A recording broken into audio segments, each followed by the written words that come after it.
Assalamualaikum warahmatullahi wabarakatuh. Apa kabar anak-anak? Semoga kalian semua hari ini dalam keadaan sehat ya, serta selalu dalam lindungan Allah Subhanahu wa taala. Amin. Anak-anak, hari ini kita lanjutkan kembali pembelajaran tematiknya masih di tema yang keenam dan kita sudah masuk ke subtema yang keempat, merawat tumbuhan. Silakan disiapkan buku kalian, pena kalian dan simak ya videonya. Sebelum kita awali pembelajaran kita, marilah kita membaca Bismillahirrahmanirrahim. Mudah-mudahan apa yang kalian simak, apa yang kalian pelajari hari ini bisa kalian pahami dengan baik. Amin.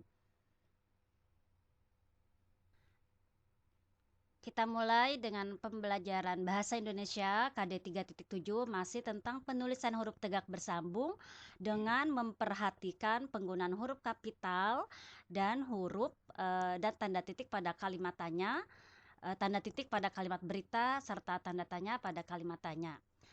Nah, tanda tanya pada kalimat tanya. Kalimat tanya itu digunakan untuk menanyakan sesuatu. Jadi seandainya kalian mau menanyakan sesuatu, kalian gunakan kalimat tanya. Nah, kalimat tanya diawali dengan kata tanya dan diakhiri dengan tanda tanya, ya. Ini tanda tanyanya. Yang nanti di akhir kalimat tanya ada tanda tanya, oke? Dan diawali dengan kata tanya.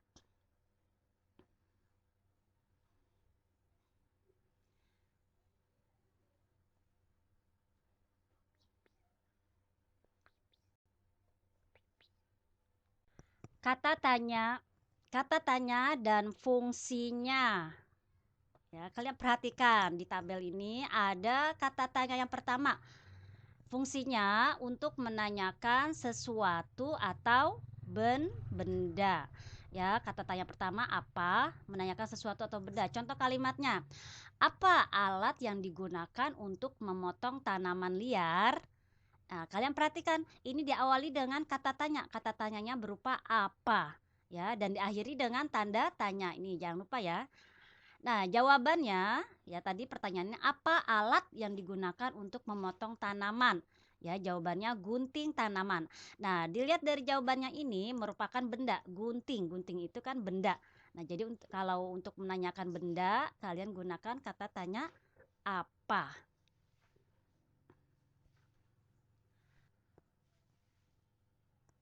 Kata tanya selanjutnya adalah di mana, fungsinya untuk menanyakan tempat.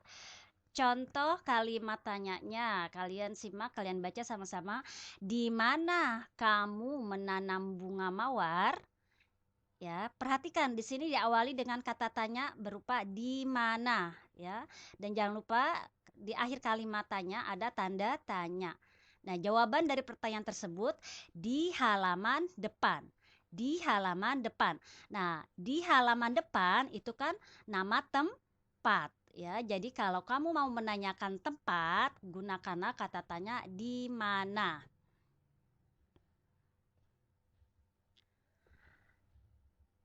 Kata tanya berikutnya adalah mengapa. Nah, fungsinya untuk menanyakan alasan atau sebab, dan jawabannya biasanya diawali dengan kata agar, supaya, atau karena. Ya, contoh kalimatnya, mengapa kita perlu memberi pupuk pada tanaman? Mengapa kita perlu memberi pupuk pada tanaman? Perhatikan kalimat tanya ini diawali dengan kata tanya mengapa, ya, dan diakhiri dengan tanda tanya. Ini lihat, perhatikan tanda tanyanya. Nah, jawabannya adalah agar tanaman tumbuh subur. Ya, mengapa kita perlu memberi pupuk pada tanaman? Jawabannya agar tanaman tumbuh subur. Perhatikan jawabannya diawali biasanya ya diawali dengan kata agar, supaya, atau karena. Nah, pada kalimat ini jawabannya adalah agar.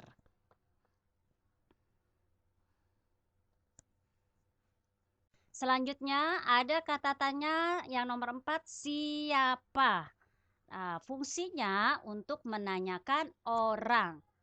Ya, contoh kalimat tanyanya. Siapa yang menanam pohon cabai ini? Siapa yang menanam pohon cabai ini? Nah, jawabannya ibuku. Perhatikan kalimat tanya ini diawali dengan kata tanya berupa siapa dan diakhiri dengan tanda tanya. Jawabannya ibuku. Nah, ibuku ini kan adalah orang. Jadi kalau kamu mau menanyakan seseorang, itu gunakan kata tanya siapa. Selanjutnya kata tanya kapan. Fungsinya untuk menanyakan waktu. Contoh kalimat tanyanya, kalian baca. Kapan sebaiknya tanaman disiram? Kapan sebaiknya tanaman disiram? Jawabannya pagi atau sore hari. Perhatikan kalimat ini. Kalimat tanya ini diawali dengan kata tanya kapan. Ya, diakhiri dengan tanda tanya. Jangan lupa tanda tanyanya. Nah, jawabannya pagi atau sore hari. Nah, pagi atau sore hari ini adalah waktu, ya, keterangan waktu. Jadi kalau kamu mau menanyakan waktu, gunakan kata tanya kapan.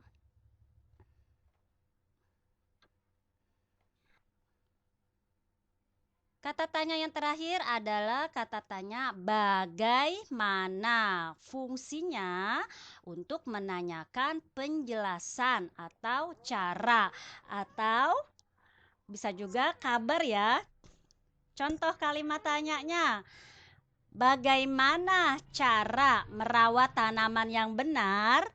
Bagaimana cara merawat tanaman yang benar?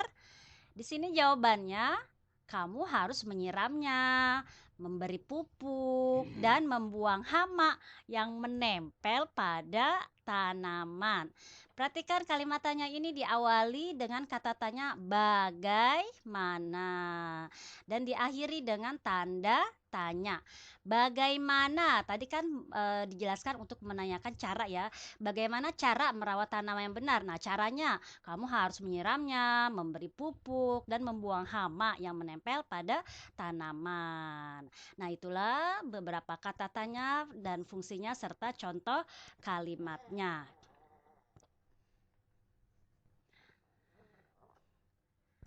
Agar kalian lebih paham lagi, silakan kalian kerjakan bu pena kalian halaman 175 dan 178 tentang kalimat tanya. Jangan lupa beri tanda tanya di akhir kalimat tanya.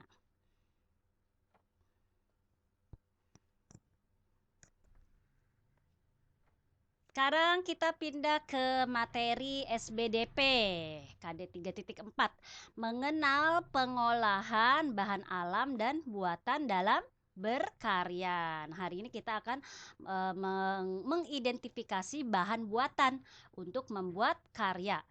Ya, di sini ada beberapa karya yang terbuat dari bahan buatan. Contohnya apa? Kalian lihat gambar yang pertama, ini ada bentuk burung. Nah, bentuk burung ini terbuat dari dari kertas, burung dari kertas. Nah, kalau ini kertas origami nih. Oke. Contoh yang kedua, ini ada gambar, ada karya tas. Ya, tas rajut dan sepatu rajut. Nah, ini terbuat dari benang wol. Jadi benang wol itu bisa kalian hias, bisa kalian buat karya menjadi tas atau sepatu atau benda lainnya. Selanjutnya, ini ada tas. Ya, kalian perhatikan tasnya. Ini tasnya terbuat dari plastik kemasan. Kalau kalian perhatikan, ini dari kemasan pop ice tuh ya. Ini dihias, dibuat karya menjadi sebuah tas yang cantik. Nah, kalian bisa membuat karya-karya tersebut dari bahan buatan.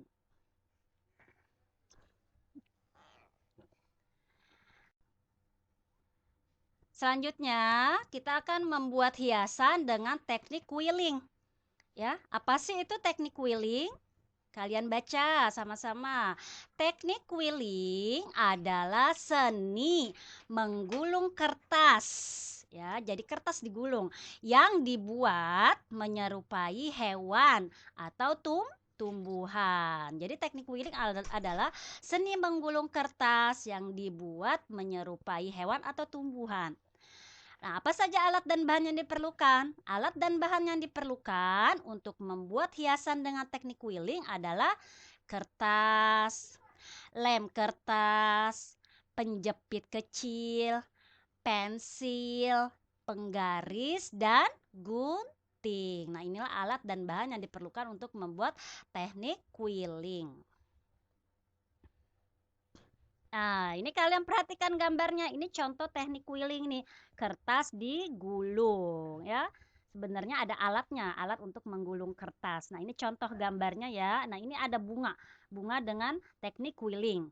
Nah, untuk mengetahui cara pembuatan hiasan dengan teknik quilling, silakan kalian baca buku pena kalian halaman 172.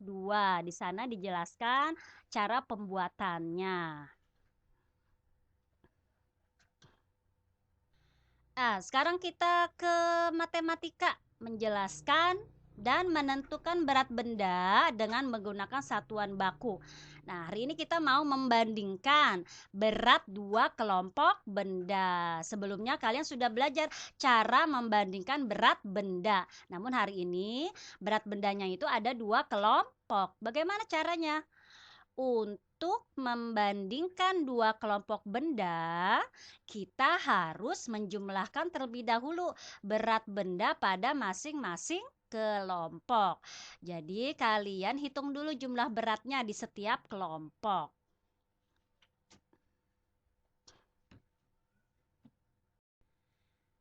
Contohnya, perhatikan gambar ini. Ini ada dua kelompok buah ya. Buahnya sama, namun beratnya sepertinya berbeda. Kita perhatikan. Kelompok 1. Ini ada jeruk dengan berat 1 kilogram dan 1 kilogram. Ya. Kelompok yang kedua, ada jeruk juga. Beratnya ada yang 20 hektogram dan ada yang 10 hektogram. Nah, seperti yang tadi dijelaskan, kalian hitung dulu kelompok berat dari masing-masing kelompok. Kelompok yang satu berat jeruknya adalah 1 kilogram ditambah 1 kilogram. Ya, 1 kilo ditambah 1 kilo. Karena ini satuannya udah sama ya, kilo dan kilo, tinggal kalian hitung jadinya 2 kilo. Ya. Kemudian kelompok yang kedua, berat jeruknya 20 hektogram ditambah 10 hektogram. Ya. 20 hektogram ditambah 10 hektogram hasilnya adalah 30 hektogram ya. 20 ditambah 10 sama dengan 30 hektogram. Ini satuannya sudah sama, hektogram dan hektogram. Nah, kemudian setelah kalian mengetahui berat masing-masing kelompok, yang kelompok 1 berat jeruknya 2 kilo, kelompok 2 beratnya 30 hektogram, baru bisa kalian bandingkan. Namun perhatikan, berat kelompok jeruk yang di kelompok 1 ini 2 kilo ya. Yang ini 30 hektogram. Karena ini satuannya masih beda, yang ini 2 kilo, kilogram, yang ini 30 hektogram, maka kita samakan dulu dari dua kelompok itu, satuannya samakan. Ini ada kilogram, ada hektogram. Kalau kalian gunakan tabel, kilogram dengan hektogram, yang ada di sebelah kanan adalah berat hektogram ya. Kilogram dan hektogram yang ada di sebelah kanan itu hektogram. Maka ubahlah beratnya menjadi hektogram. Oke, nah 2 kilogram ini kalian ubah ya menjadi hektogram, jadinya 20 hektogram. Maka kelompok beratnya jadi sama nih. Ini Hg, ini juga Hg, hektogram, hektogram. Nah, sekarang baru bisa kalian bandingkan. Berat jeruk di kelompok 1 20 hektogram, berat jeruk di kelompok 2 30 hektogram. Maka jeruk pada kelompok 1 lebih ringan dari jeruk pada kelompok 2. Kenapa? Karena yang di kelompok 1 20, kelompok 2 30 hektogram. Seperti itu ya caranya.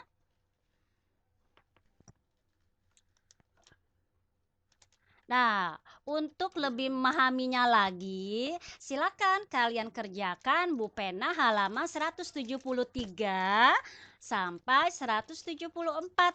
Kalian hitung berat bendanya pada masing-masing kelompok. Kemudian kalian bandingkan mana yang lebih berat, mana yang lebih ringan. Dan jangan lupa perhatikan satuannya. ya sudah sama atau belum. Oke, kalau belum sama, samakan dulu satuannya. Oke, paham ya?